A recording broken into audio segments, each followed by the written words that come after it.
हम सब जानते हैं कि पानी पीना कितना जरूरी है, पर कभी सोचा है कि ऐसा क्यों है?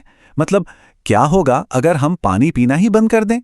आज हम इसी सवाल की गहराई में जाएंगे और समझेंगे कि पानी हमारे शरीर के लिए असल में करता क्या है और इसके बिना हमारा क्या हाल हो सकता है। तो आज हम 5 खास बातों पर गौर करेंगे।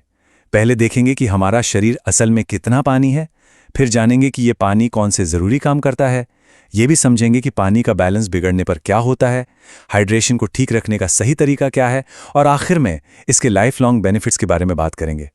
चलिए तो फिर शुरू करते हैं पहले पॉइंट से। हमारा शरीर असल में ज्यादातर पानी ही है। ये सुनने में थोड़ा अजीब लग सकता है, लेकिन जो आंकड़े अब हम देखने वाले हैं वो आपको सच में हैरान कर देंगे। तो सवाल यह है कि भाई हमारी बॉडी का कितना % हिस्सा पानी से बना है? कोई अंदाजा? जवाब शायद आपकी सोच से कई ज्यादा है। तो सुनिए, जन्म के समय एक बच्चे का शरीर 75% पानी होता है। जी हां, 75%। ये लगभग उतना ही है जितना एक मछली में होता है ना कमाल की बात? और जब हम बड़े हो जाते हैं तो एक एवरेज अडल्ट की बॉडी में ये आंकड़ा करीब 55 से 60% के बीच होता है। हाँ, ये बात सही है कि ये नंबर उम्र, जेंडर और बॉडी फैट के हिसाब से थोड़ा बहुत बदलता रहता है। और शायद सबसे ज्यादा चौंकाने वाली बात तो ये है, हमारी हड्डियां जो इतनी सूखी और सख्त लगती हैं, उनमें भी लगभग 1/3 यानी 31% पानी होता है।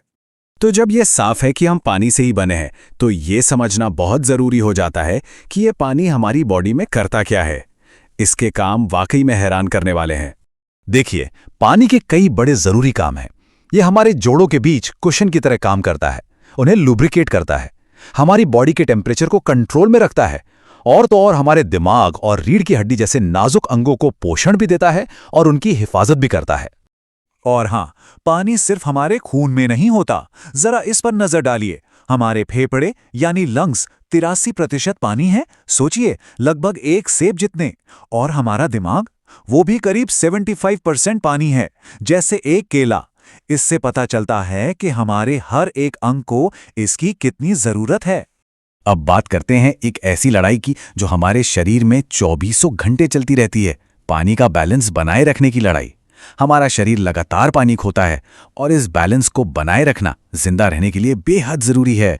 सोचिए जरा, हर दिन हम पसीने, यूरिन और यहाँ तक कि सिर्फ सांस लेने जैसी आम चीजों में ही 2 से 3 लीटर पानी गंवा देते हैं हर रोज। तो जाहिर है इसकी भरपाई तो करनी होगी ना। तो क्या होता है जब ये बैलेंस बिगड़ता है? देखिए, एक तरफ है डिहाइड्रेशन, मतलब पानी की कमी। इसमें एनर्जी बिल्कुल खत्म हो जाती है, सोचने में मुश्किल होती है और हमारा दिमाग सच में सिकुड़ सकता है।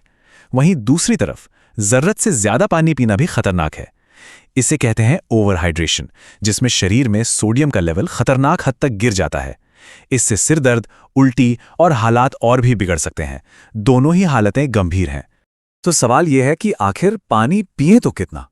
सालों से जो 8 ग्लास वाली सलाह चली आ रही है, वो अब उतनी सटीक नहीं मानी जाती। चलिए देखते हैं कि आज का विज्ञान क्या कहता है। हाँ, हम सबने ये सुना है ना? एक दिन में 8 ग्लास पानी पियो। ये एक आसान सा नियम था, लेकिन अब एक्सपर्ट्स मानते हैं कि हर इंसान की जरूरत एक जैसी नहीं होती। आज की जो सलाह है वो ज्यादा पर्सनल है। पुरुषों के लिए रोजाना लगभग 2.5 से पौने 4 लीटर और महिलाओं के लिए 2 से पौने 3 लीटर पानी की जरूरत बताई जाती है। लेकिन हाँ, ये आपकी सेहत, आप कितनी मेहनत करते हैं और यहाँ तक कि मौसम कैसा है, इन सब पर भी बहुत कुछ निर्भर करता है। और ये बात जानकर शायद आपको हैरानी हो, हमारे शरीर को जितना पानी चाहिए उसका लगभग 20% हिस्सा हमें पीने से नहीं बल्कि हमारे खाने से मिलता है। जैसे कि स्ट्रॉबेरी, खीरा और यहाँ तक कि ब्रोकली, इन जैसी सब्जियों और फलों में 90% से भी ज्यादा पानी होता है। तो ये न सिर्फ हाइड्रेशन में मदद करते हैं, बल्कि इनसे जरूरी पोषक तत्व और फाइबर भी मिल जाते हैं। चलिए अब आते हैं अपने आखिरी हिस्से पर। सही मात्रा में पानी पीने की ये रोज की आदत हमें लंबे समय में क्या दे सकती है?